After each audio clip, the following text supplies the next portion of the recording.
Okay, so we have this question here. A lot of information being thrown at you, but you don't really need most of it. Um, this is going to be a normal CDF problem. We just have to make sure that since we're talking about a sample, that we have to change our sigma.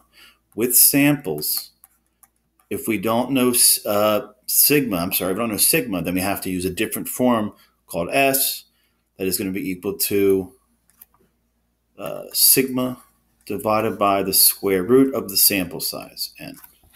Everything else is really going to work the same. All right, so it says the mean of the samples is 26.06, standard deviation of 12.07. So when I plug that in my calculator, I'm going to have to change that a little bit. What is the proportion of weeks in which a waste disposal facility is overloaded? So I'm going to take my calculator. Oh, come on now. I should already have it up, but let's see here. Distributions. Second distribution. Normal CDF. And you'll see here my lower bound, because I'm looking for a probability of being larger than 26.53. My lower bound is going to be 26.53. My upper bound is just going to be some really, really large number.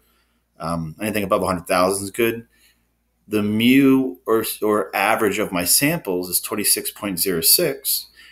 And then here's where the sigma changes. The sigma of a sample, or the standard deviation of a sample, is equal to the standard deviation of the population, 12.07, divided by the square root of our sample size, which is 4,718.